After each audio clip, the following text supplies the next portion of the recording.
मेरे तरफ से सभी देशवासियों को सादर नमस्कार। देश के अंदर आज एक प्रवृत्ति लगातार चलती जा रही है।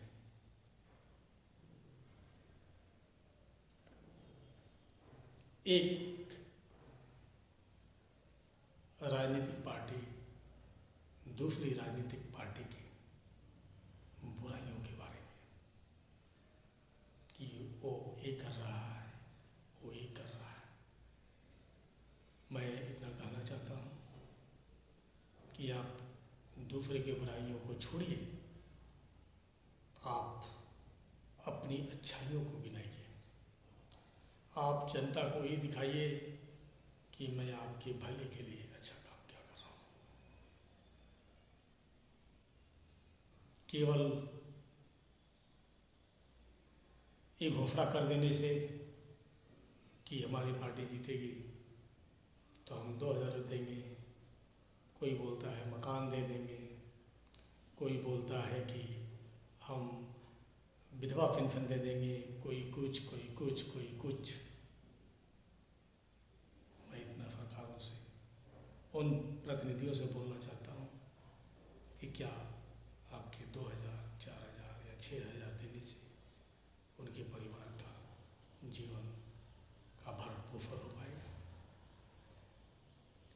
जब चुनाव आता है तो ये माहौल ऐसा बन जाता है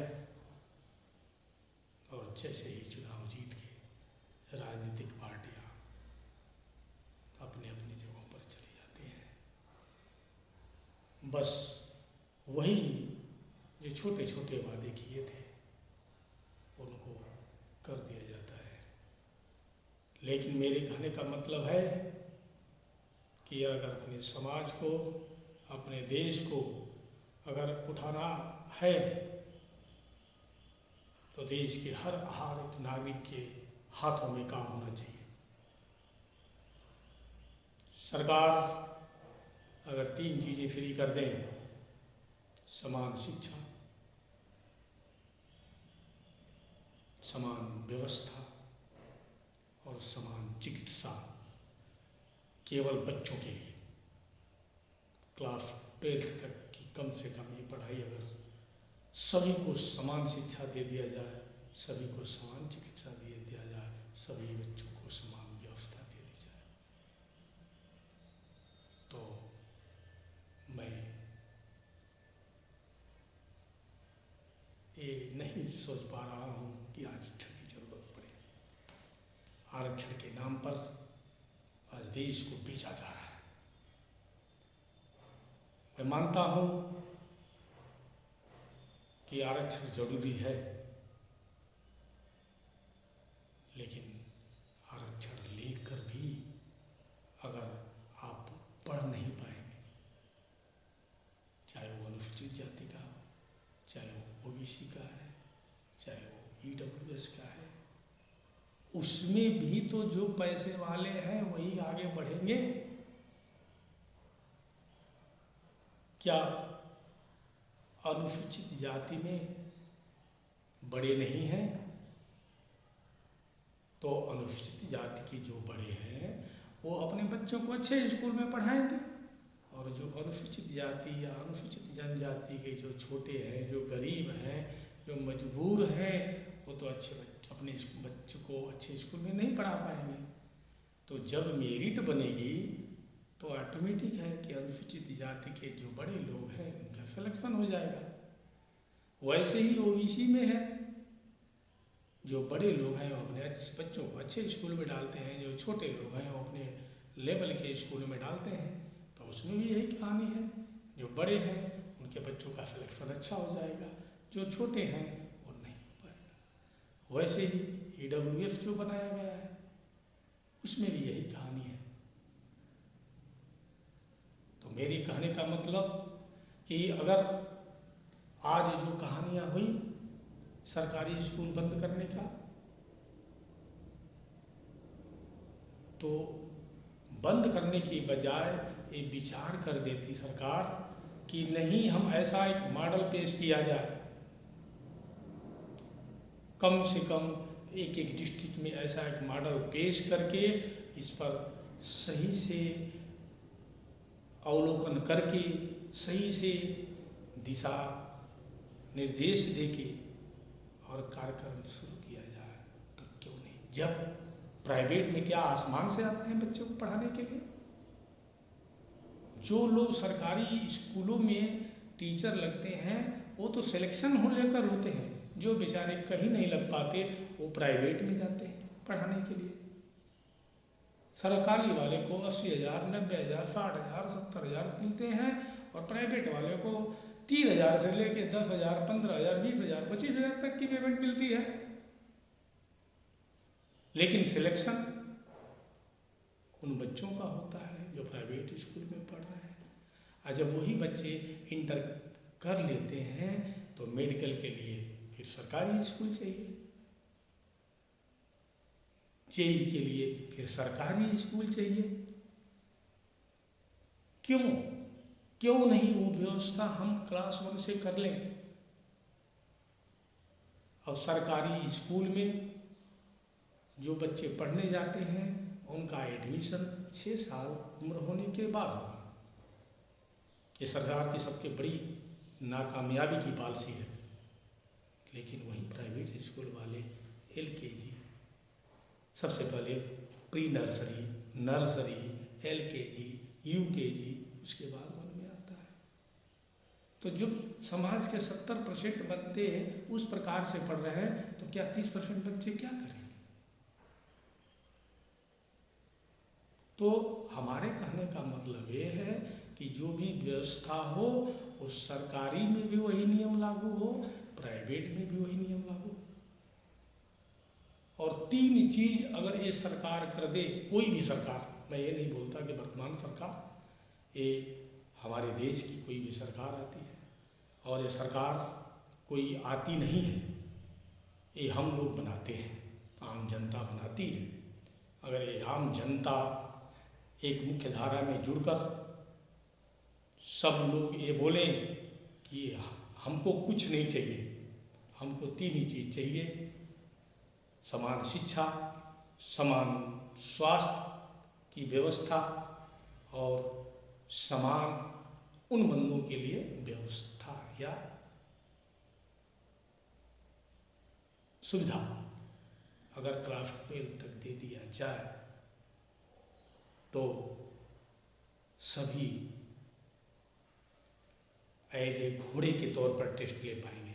नहीं तो हो रहा क्या, एक गधा और दूसरा घोड़े का टेस्ट लेते हैं और हम फिर एक दूसरे के ऊपर लांछन लगाते हैं कि आरक्षण आरक्षण आरक्षण। अगर गहराई से सोचें तो आरक्षण हर जातियों के बड़े लोगों को मिल रहा है। जो गरीब बेचारा है वहाँ तक ये बातें नहीं पहुँच पा रही हैं। आज की दिहाड़ी बंदा चौक पर चला जाता है, 400, 450 रुपये, 500 रुपये तक की दिहाड़ी मिलती है।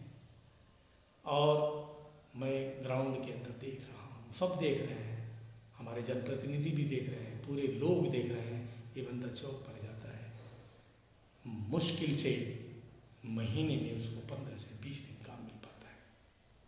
कोई 20 किलोमीटर से, कोई 25 किलोमीटर से, कोई 30 किलोमीटर से दूरी से आता है, किसी अन्य चौकों पर बैठकर और इंतज़ार करता है बेचारा 12, 1 बजे, 2 बजे तक।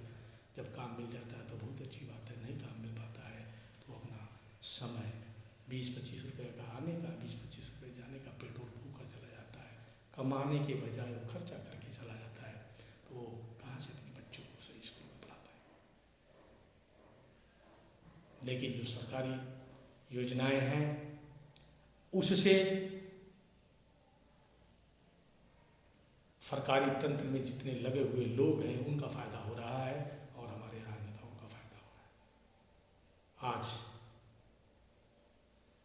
एक नेता चुनाव जीतते ही पता चलता है कि जब वो घोषणा पत्र देता है तो उसके पास 5 लाख 10 लाख या छोटी एक गाड़ी होती है और 5 साल बीता नहीं कि पता चलता कि पता नहीं कितनी प्रॉपर्टी उसकी हो जाती है। कहाँ से आती है उसकी प्रॉपर्टी। एक अधिकारी। मैं तो इतना बोलता जाता हूँ कि सरकार की जो पेमेंट की स्केल है, अगर एक अधिकारी कर्मचारी से लेकर अधिकारी तक अगर सही ईमानदारी का पैसा का इस्तेमाल करे तो केवल एक अपने बच्चों को एक शिक्षा दे पाएगा और एक अपने रहने के लिए घर ही बना पाएगा।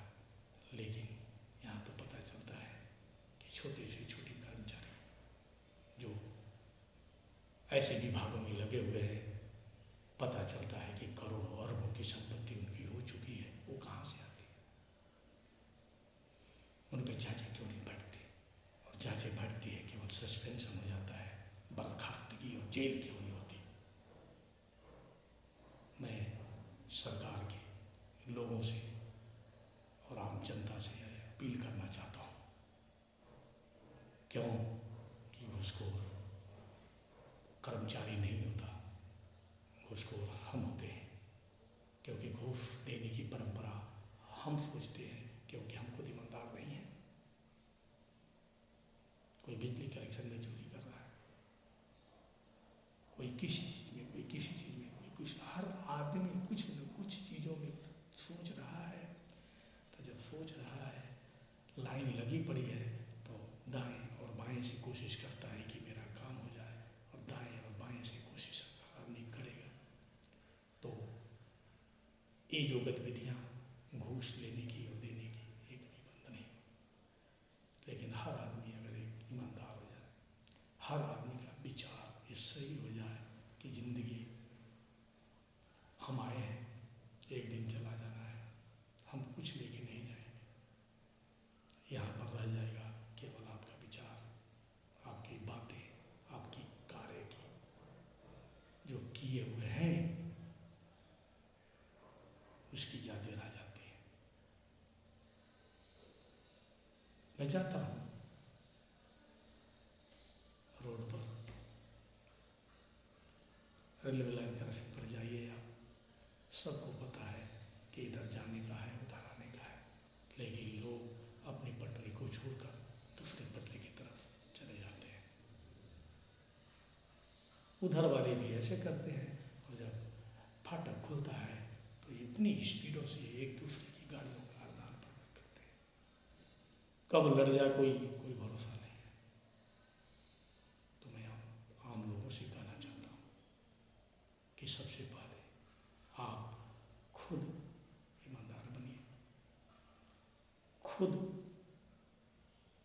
नियम के ऊपर चलिए, तभी आने वाला समय में हम देश का विकास कर पाएंगे। और ये आप सभी लोगों से अनुरोध करता हूँ कि ये झूठी की बातें कि हमको ये दिला दो, हमारी ये सुविधाएं करवा दो। 3 चीज़ें आप ले लीजिए, दुनिया में अगर आदमी बड़ा है, खासकर मिडिल फैमिली, बड़े तो बड़े हैं, उनको न कोई छोटा कर सकता है, न कुछ कर सकता है, वो बड़े के बच्चे तो बड़े होते ही रहेंगे। लेकिन गरीब का बच्चा और मिडिल क्लास की फैमिली का बच्चा तभी ऊपर उठ सकता है जब उसको अच्छी शिक्षा दी जाए, अच्छी शिक्षा प्राप्त करें। लेकिन आज हमारा सरकारी तंत्र ऐसा हो चुका है कि वो अच्छी शिक्षा की व्यवस्था इतनी महंगी कर दिया है कि गरीब का बच्चा पढ़ ही नहीं पाए। और जब तक हमारे देश में गरीबी नहीं रहेगी, तब तक हमारे देश के नेता, हमारे देश की राजनीति, हमारे देश के प्रतिनिधि ऐसे बनते रहेंगे। और इसी प्रकार से लुभावने वादे जब चुनाव आता है तो करते रहेंगे और देश को लूटते रहेंगे। मैं मेरी बात का बहुत लोगों को बुरा लगेगा, बहुत लोग इस बात पर कटाक्ष करेंगे, बहुत लोग इन पोस्ट पर गालियां भी देंगे, लेकिन मुझे कोई फर्क नहीं पड़ता, क्योंकि मुझे पता चल चुका है कि आया हूँ तो जाना है। और खान सर की एक बात अब मेरे को याद आती है कि खान सर से जब लोगों ने पूछा कि आप 25 रुपये में ECG और 35 रुपये में एक्सरा कराएंगे तो कहाँ से पैसा लाएंगे? तो बोलते हैं कि पैसा कमा कर मैंने क्या करना है। क्यों? कि कफन में जेब नहीं होती है। ये सच्ची बातें हैं और ये सबको पता है, लेकिन आदमी पता नहीं किस सोच से एक दूसरे को लूटना, एक दूसरे का जड़ काटना, एक दूसरे को नीचा गिराना चाह रहा है। मैं आप सभी लोगों से विनम्र निवेदन करता हूँ कि आप जिस भी समाज के हों, सबसे पहले अपने परिवार को अगर आप सपोर्ट नहीं कर सकते तो उनको बिगाड़ने का प्रयास मत करिए, उनके बच्चों को। वैसे ही चाहे किसी भी समाज का कोई बच्चा मिलता है तो आप उसको मोटिवेट नहीं कर सकते हैं तो मोटिवेट करने का कोशिश न करें। हमारे देश के अंदर इतनी प्रतिभाएं हैं, लेकिन उस प्रतिभा को निखारने वाले लोगों की कमी है। क्योंकि जो आदमी जिस गांव का भी है, अगर थोड़ा बढ़ जाता है तो वो सोचता है कि मेरे से आगे दूसरा न आए। मेरे विचार से अगर आपके गांव का आदमी अगर बढ़ जाता है, आप बढ़े हुए हैं, दूसरा भी बढ़ जाता है, तो आपके गांव का ही तो नाम ऊपर होगा। आप अपने आप को गर्व महसूस करेंगे। आप किसी को जब कहीं जाते हैं तो बताने में गर्व होगा कि मेरे गांव का भी एक आदमी DM है, SDM है, जो मैंने गाइडलाइन दी थी और वो बन चुका है।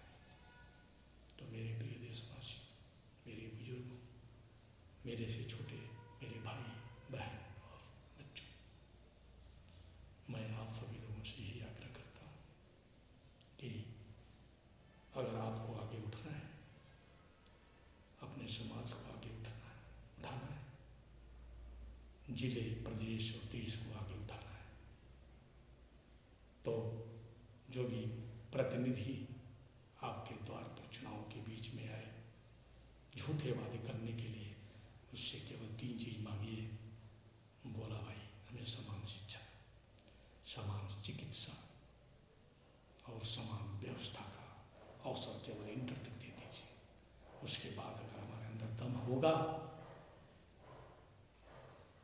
तो हमें जिस क्षेत्र में जाना होगा हम चले जाएंगे।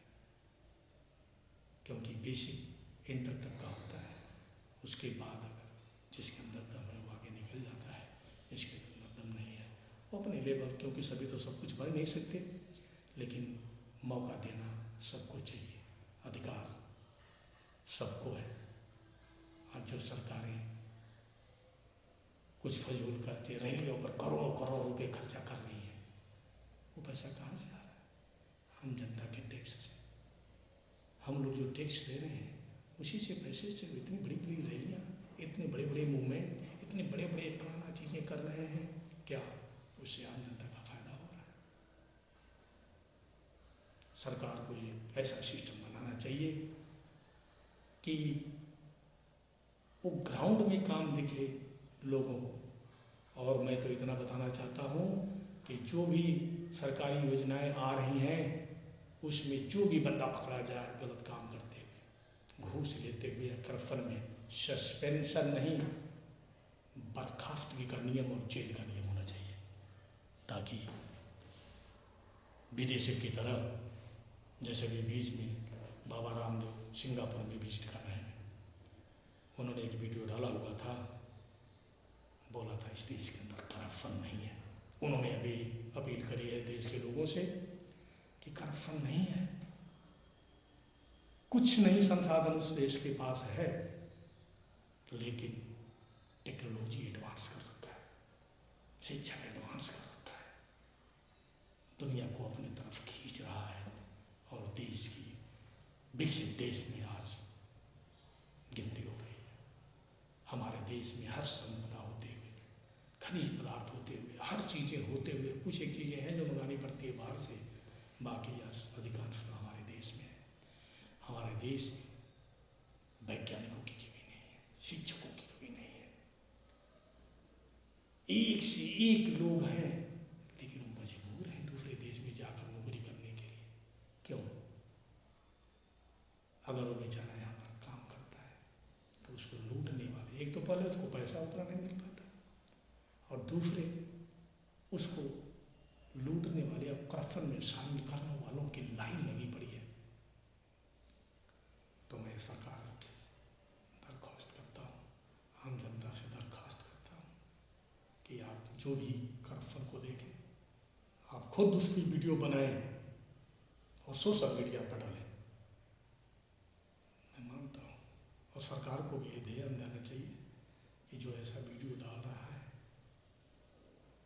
उसकी भी सपोर्ट करें। अगर सरकार के या देश के हित में डाल रहा है, गलत में डाल रहा है तो सपोर्ट करने की जरूरत नहीं है, लेकिन अगर वो डाल रहा है कि नहीं ये काम करने से हमारे देश के लोगों का और हमारे देश का भला हो सकता है, तो सरकार को भी उसका सपोर्ट करना चाहिए, अपनी पार्टी के लिए या अपने कुछ एक फ़ायदे के लिए, ये कि नहीं इसको ये कर दें, इसको वो कर दें। विचारधारा को ख़त्म करिए और देश को पहले जैसा देश बनाइए जो पुराने ज़माने में हमारा देश अखंड भारत था।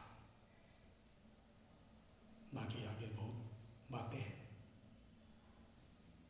समय समय पर मैं छोटी छोटी बात, आज वीडियो मेरी लंबी हो चुकी है, छोटी छोटी एक एक पॉइंट पर मैं वीडियो बनाते जाऊंगा और आप लोगों के बीच भेजते जाऊंगा।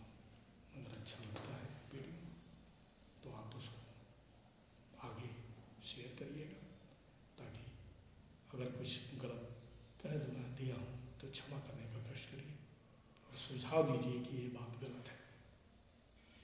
कोई भी कमेंट करने से पहले आप मेरी बातों को सही से समझिए, उसके बाद विचार कीजिए। अगर मैं गलत बोला हूँ तो एज ए प्रूफ मेरे को रिप्लाई दीजिए।